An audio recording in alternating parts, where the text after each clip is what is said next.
अज़ बिल्लाहि मिनश्शैतानिर्रजीम बिस्मिल्लाहिर्रहमानिर्रहीम। एक दफ़ा सब में सब मिलकर बुलंद आवाज़ से दुरूद पाक पढ़ ले। अल्लाहुम्मा सल्ली अला मुहम्मद व अला आलि मुहम्मद कमा सल्लैता अला इब्राहीम व अला आलि इब्राहीम इन्नका हमीदुम मजीद। अल्लाहुम्मा बारिक अला मुहम्मद व अला आलि मुहम्मद कमा बारकता अला इब्राहीम व अला आलि इब्राहीम इन्नका हमीदुम मजीद।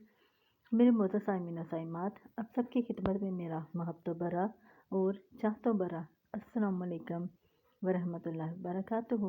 आज मैं आपको दुनियावी मुसीबतों और परेशानियों का हल दुरूद पाक से बताऊंगी। किसी शख्स ने किसी साहब से 3000 दरहम दिनार कर्ज लिया और वापसी की तारीख मुकर्रर हो गई, मगर होता वही है जो अल्लाह का मंजूर हो। उस शख्स का कारोबार मुअत्तल हो गया और वह बिल्कुल कंगाल होकर रह गया। कर्ज ख्वाह ने तारीख मुकर्ररा पर पहुंचकर कर्ज की वापसी का मुतालबा किया। उस मकरूज ने माजरत चाही कि भाई मैं मजबूर हूँ, मेरे पास कोई चीज़ नहीं है। कर्ज ख्वाह ने काजी के यहाँ दावा दायर कर दिया। काजी साहब ने उस मकरूज को तलब किया। समाअत के बाद उस मकरूज को 1 माह की मोहलत दे दी और फरमाया कि इस कर्जे की वापसी का इंतज़ाम करो। मकरूज अदालत से बाहर आया और सोचने लगा कि क्या करूं। मुमकिन है उसने कहीं से ये पढ़ा हो या उलमा किराम से ये सुना हो। रसूलुल्लाह सल्लल्लाहु अलैहि वसल्लम का इरशाद गिरामी है, जिस बंदे पर कोई मुसीबत या परेशानी आ जाए तो वह मुझ पर दुरूद पाक की कसरत करे, क्योंकि दुरूद पाक मुसीबतों और परेशानियों को ले जाता है और रिज़्क बढ़ाता है। अलहासिल उसने आजिज़ी और ज़रियाकारी के साथ मस्जिद के गोशे में बैठकर दुरूद पाक पढ़ना शुरू कर दिया। जब 27 दिन गुजर गए तो उसे एक रात ख्वाब दिखाई दिया कि कहने वाला कहता है कि ए बंदे, तू परेशान ना हो, अल्लाह ताला बड़ा कारसाज है, तेरा कर्जा अदा हो जाएगा। तो अली बिन ईसा वज़ीर सल्तनत के पास जा और जाकर उसको कह दे कि कर्जा अदा करने के लिए मुझे 3000 दिनार दे दे। फरमाया, जब मैं बेदार हुआ तो बड़ा खुशहाल था, परेशानी ख़त्म हो चुकी थी, लेकिन फिर ख्याल आया कि वज़ीर साहब की दलील या निशानी तलब करें तो मेरे पास कोई दलील तो है ही नहीं। दूसरी रात हुई, जब आँख सो गई तो किस्मत जाग उठी। मुझे आकाए दो जहां, रहमते दो आलम, शफ़ीए आज़म सल्लल्लाहु अलैहि वसल्लम का दीदार नसीब हुआ।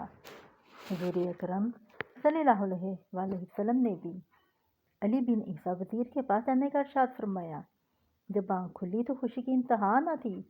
तीसरी रात फिर उम्मत के वाली सल्लल्लाहु अलैहि वसल्लम तशरीफ़ लाते हैं और हुक्म फरमाते हैं कि वज़ीर आला अली बिन ईसा के पास जा, उसे ये फरमान सुना दो।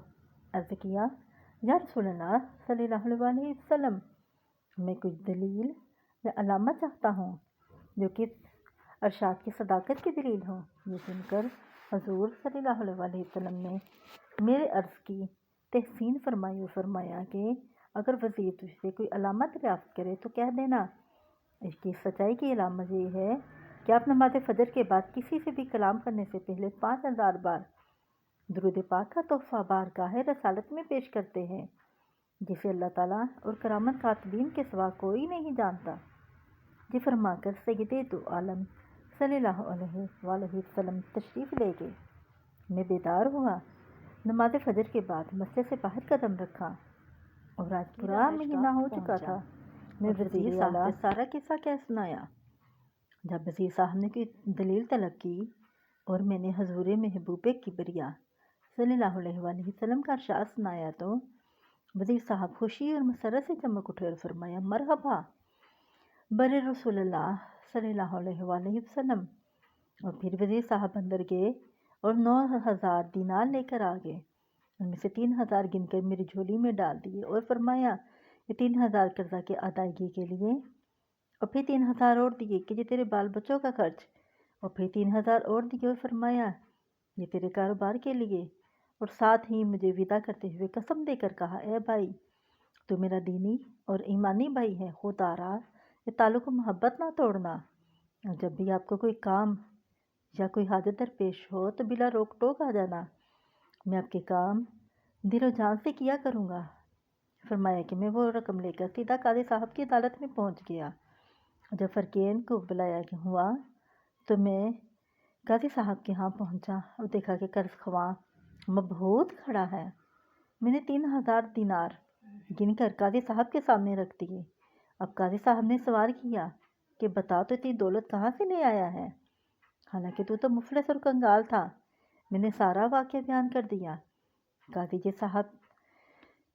صاحب یہ بات سن کر خاموشی سے اٹھ کر گھر گئے اور گھر سے 3000 دینار لے کر آ گئے اور فرمایا ساری برکتیں وزیر صاحب ہی کیوں لوٹ لیں؟